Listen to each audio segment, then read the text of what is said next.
This morning we're going to take a look at the third reading of Parshas Pekudai. And we're going to be looking into some of the Cohen Gadol's, or rather the Kohenim's clothing. The third reading opens with a discussion of the robes. The second reading we've already talked about the Cohen Gadol's special breastplate. We talked about his shoulder straps, the gemstones, how this was a wraparound. And now we go underneath the choshen and underneath the ephod to the special robe that the Kohen Gadol wore. Chapter 39, verse 22, Shlishi. Vayas es meil ha'ephod. So they made the special robe of the ephod. And this was made ma'aseh eirig. It was all woven. Klil tcheles, of the purest tcheles wool. Tcheles, as we talked about, is a turquoise kind of color, this bluish green, very unique color that reflects the heavens. Ufi ha'me'il, and the opening of the me'il, because this robe you kind of not have a closing in the front, but rather a place for the head in the middle. So beseicha, in the middle of it, kifi sachra, is like a coat of mail. Safa lefiv saviv leikare. It has a double edge. It's woven doubly strong and reinforced, so that it will not tear. As we learned previously, tearing the me'il becomes a violation of the Torah, and that's the most natural place for a tear to take place. Vayasu al shuli ha'me'il, they made on the hems of this robe rimoinei tcheles, little pomegranates, which are made of, woven of tcheles and argamon and telas shoni. So we had this turquoise, we had a purple, as well as a deep red, and these three colors were woven together. All of them were mashzar. Vayasu, verse 25, they made within these little pomegranates pa'amoinei zohov, bells of gold. Vayitnu es ha'pa'amoinim, and the bells were placed b'seicha rimeinim, inside the pomegranates. Al shuli ha'me'il, on the hem of the robe, saviv, all along, or so to speak around, b'seicha rimeinim, inside of the rimonim. We already learned previously in Parshas Truma, there's a dispute between Rashi and Ramban. Rashi says in between means there were pomegranates hanging, and in between the pomegranates there were gold bells. According to Ramban, the gold bells were actually inserted into the wool pomegranates. Pa'amoin v'rimoin, and here it sounds very much like Rashi, a bell and then a pomegranate. Pa'amoin v'rimoin, a bell and a pomegranate. Al shuli ha'me'il, all along the hem of the robe. Saviv, around. Lishareis, to serve. Kasher tziva Hashem es Moshe, just as God had commanded Moshe. So here's a curious word, lishareis. The pomegranates and the bells were for the purpose of serving. Who did they serve? Who were they serving? So there's a very interesting Teisvus Yeshanim, which is found in Maseches Yuma, and the Meshech Chochmah kind of builds on that, and he suggests that the Pa'amoinim were there to serve Aaron. It was as if Aaron's agents, or Aaron had a way, this would help Aaron communicate that Aaron, or the subsequent high priest, was going to be entering. So it was like, almost in the words he uses, almost like a shliach hamavaser, almost a shliach, an agent who would bring the message. So sometimes you have a very prominent individual, and you have, before they arrive, there's somebody comes in advance and says, such and such is coming, let's be prepared. It should be respect and dignity afforded and accorded. So here's the same kind of idea, that they actually served Aaron. I mean, the general understanding is all of this is part of the service of Hashem. So part of the service of Hashem is that Aaron, or the high priest, when he comes into the Kodesh, there's bells tinkling, and that's part of Avodas Hashem. The Rabbi explains that this is connected to the concept of Bali Tshuva, of people who are, or even the Shoyim, people who are desperately trying to hang on to the hem of the Kohen Gadol, and like the Baal Shem Tov's metaphor, when a person's drowning, they thrash and make a lot of noise. So even though it says Lebarash Hashem, that a person doesn't need to make noise in order to be close to Hashem, and on the contrary, with quiet determination and commitment, everything can be accomplished, like the Shemona Esrei. But nonetheless, there's room for the noisy Jews too. At any rate, that's the story of the robe. And now we talk about the overcoat. Vayasu es hakseines sheish mazar. They made the tunic. They made the tunic, which was made of woven linen. It was oireg. It was It was embroidered, la'aharon u'levana, for Aaron and for his children. Verse 28 speaks about the headgear. V'es hamitznefes, and the turban. So it's shesh, it's made of shesh. V'es pare hamigbois, and the splendid hats, shesh, they were made of linen as well. V'es michtnese habod, and the linen breeches, linen pants, shesh mashzar, all of spun linen. So Rashi has a comment here about pare hamigbois. First we talk about the mitznefes, which is kind of like a turban or a headgear, a hat. And then he says there was pare hamigbois. So what does pare mean? So Rashi says that pare comes from the term like pe'er. Pe'er means like beautiful, like crowning, splendid, beautiful. Tiferes hamigbois, the beauty of the headgear. In other words, hamigbois hamifoares, the beautiful headgear. So it's interesting that we have a mitznefes, we have a migbois, a migbas. So which is which, and who is for who? So as a rule, we know that the mitznefes was made for the Kohen Gadol, and the migbois were made for the Kohen Hedger, for the ordinary Kohen. And it seems to say that the Kohen Gadol, who was bejeweled with many gemstones and had lots of bling, of course he had a beautiful hat, goes without saying. But the regular Kohen, who was not bejeweled and didn't have gold and was dressed in simple white clothing, even he had a splendid looking hat. So they both had nice kind of headgear. And what is the difference between the two? Well, one sounds like a hat and one sounds like a turban. The Chizkuni says in the name of Rabbeinu Hai Goyen that pare hamigbois is like a kafter bereisha mitznefes. It's like a button on top of a turban. I do not know what that means. But that's what he says. So Ramban has a very interesting take here. From Rashi earlier, we read that there's two different kind of hats. There's the Kohen Gadol hat and a regular Kohen hat. But Ramban earlier in Parshas Truma and here as well in Parshas Pekudai emphasizes that Maisei Achad Hem. They're one. So it's the same cloth. It's the same. Sound, for all we know, it sounds even like the same length. But he says Aaron is Yitznaif, which means Aaron is Yitznaif. He kind of wears like a turban. And his children, Yirbashu, they are wrapped.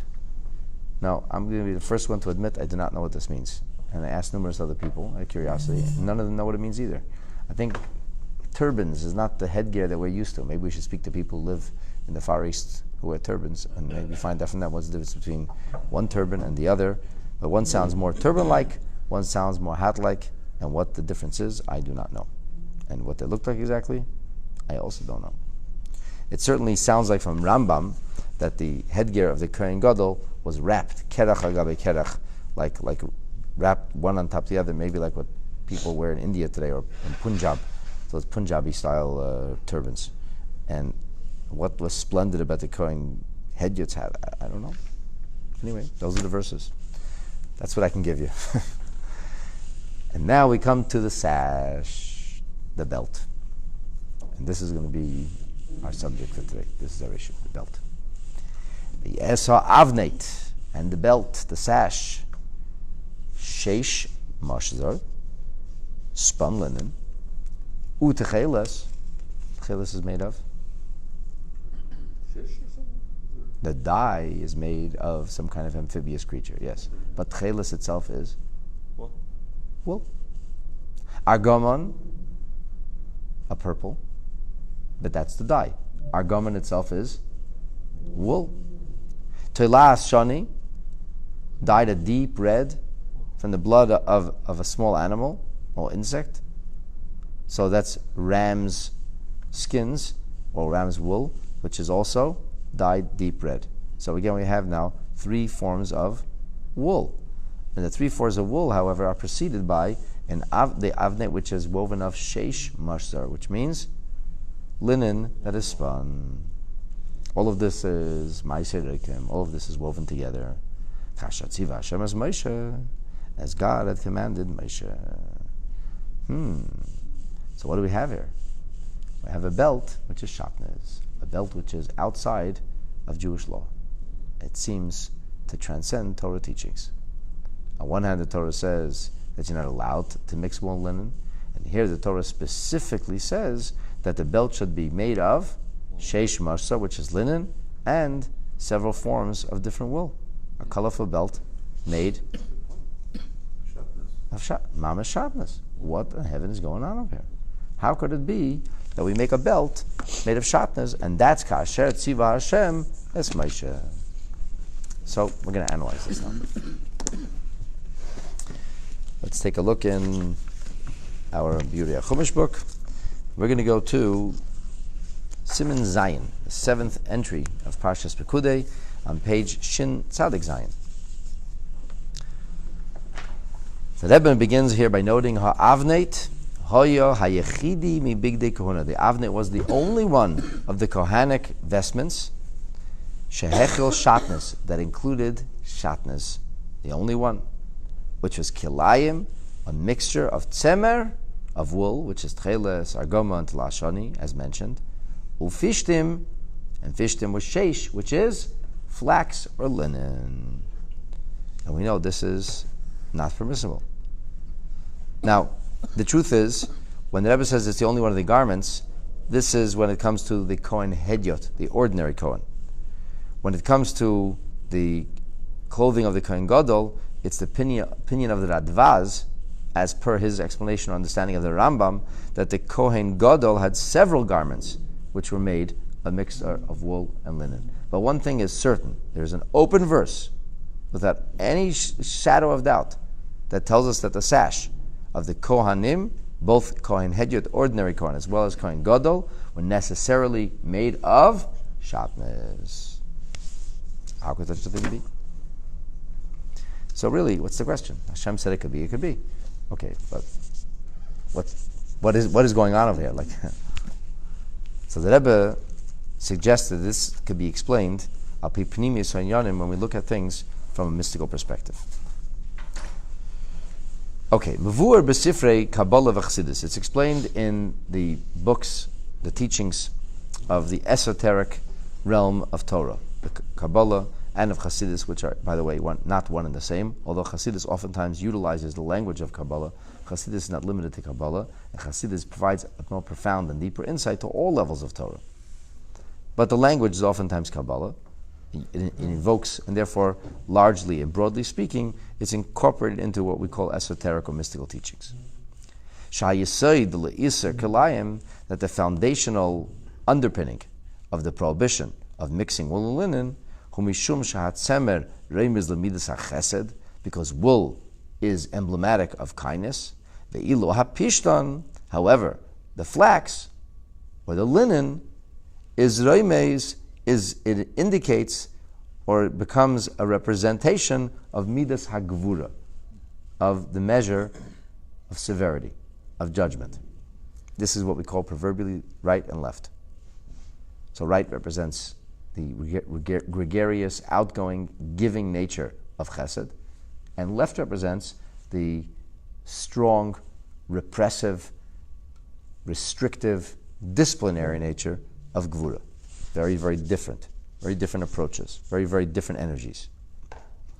To bring these two together, yachad eina elu yafa, is not a good mix. This is what you call combustion, because you're bringing together two opposites, and the two opposites cannot get along. Now, it's true, people say to you, but Tiferes is a mix of both. Tiferes is not chesed and gvura. If Tiferes was chesed and gvura, you wouldn't need Tiferes. You would just take chesed and gvura and mix them together. So if you take blue and red and mix it together and get purple, purple is not blue and it's not red. It's different. Of course, when it comes to paint, you could just mix different inks or dyes together and end up with another color, and there's no issue. It's not necessarily going to clash.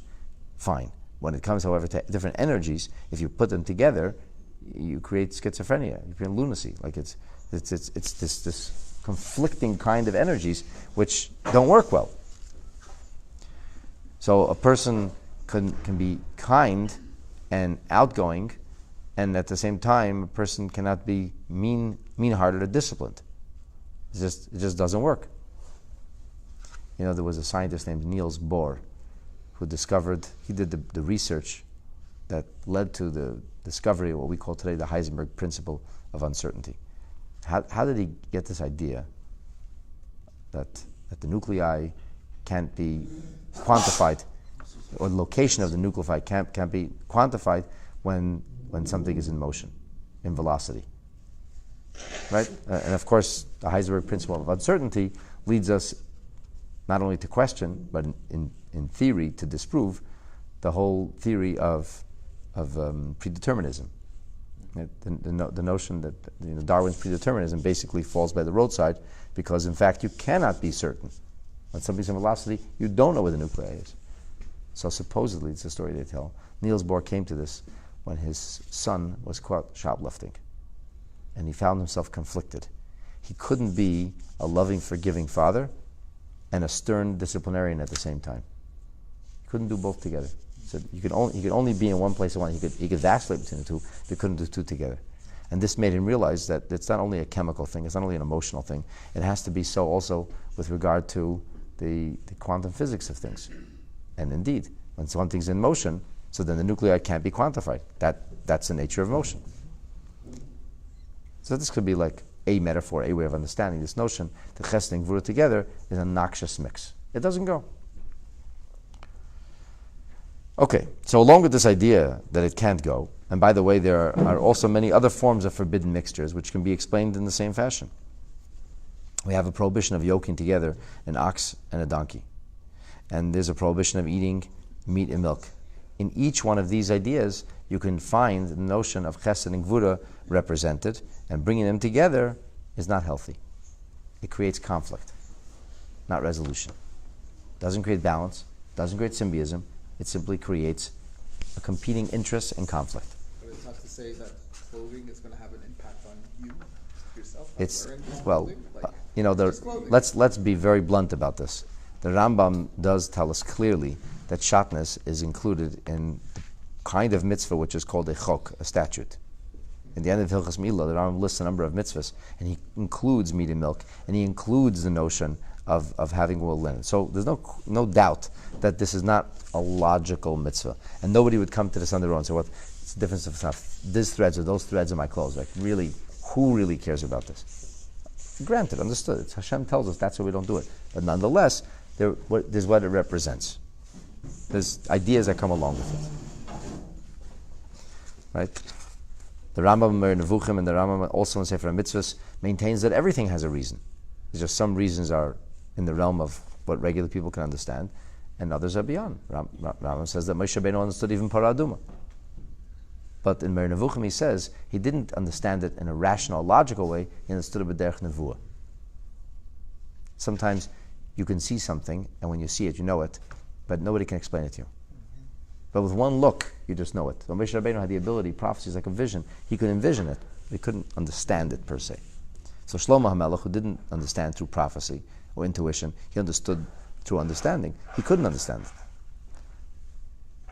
Back to the subject though. So Yachadem Zeis, along with this easily understood notion that you cannot mix the Chesed and Gvura, it doesn't go together. B'darges ruchnias gevayas ma'od, in very, very lofty levels, nitan litzer chibur shel Chesed and Gvura. In very unusual situations, it might be possible to bring together both of these competing and conflicting energies and interests, without there being any kind of contradiction between them.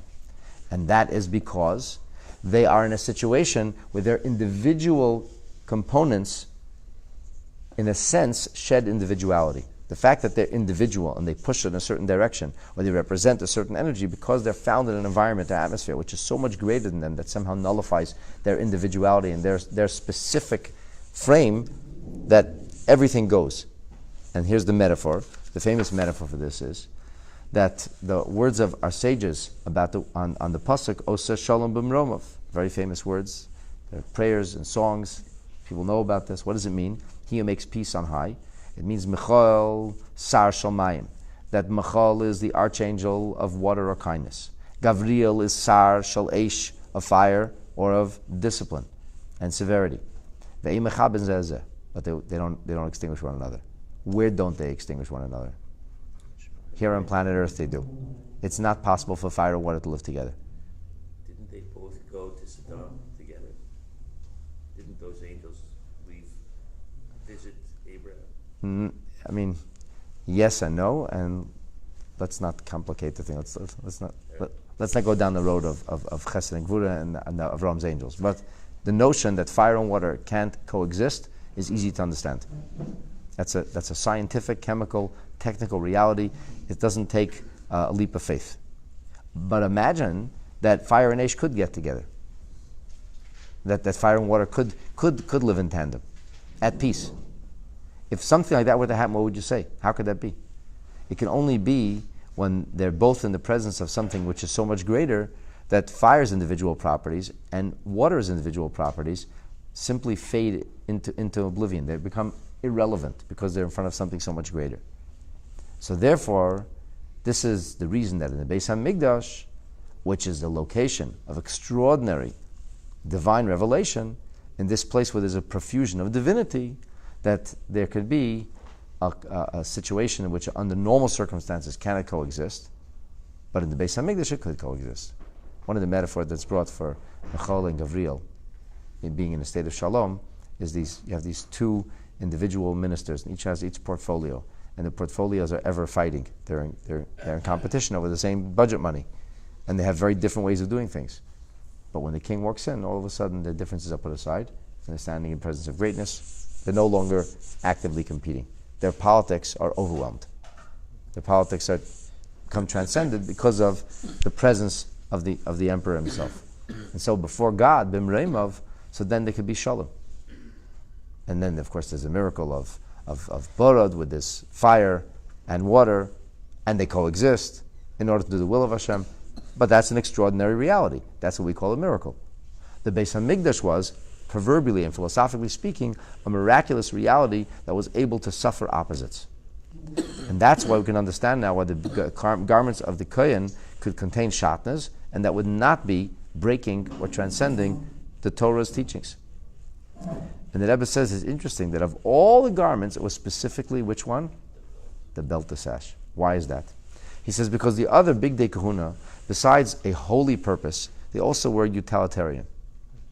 What did they serve as? A hat is a hat. You go out in this weather without a hat, you'll feel it. Pants is pants, a jacket's a jacket. These are things which are used for a certain purpose.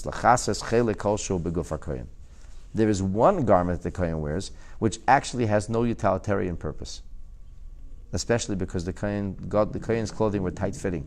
They were not these loose clothing that needed to be belted down. On the contrary. So what did the belt serve as?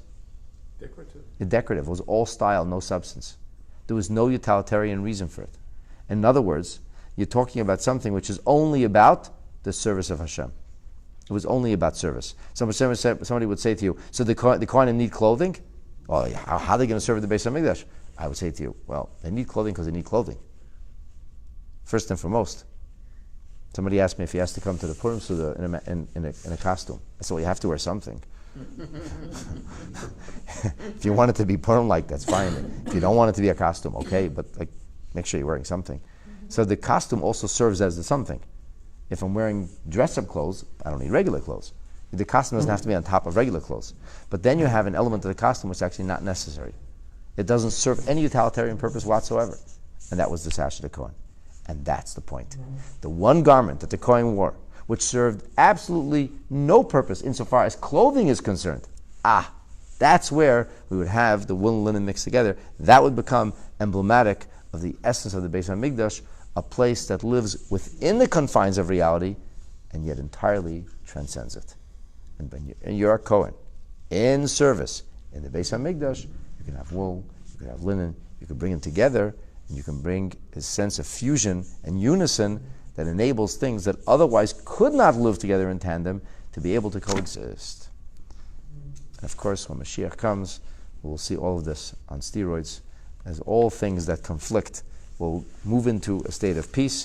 May it be speedily and in our days. Amen. Amen. Similar, isn't it, to the question?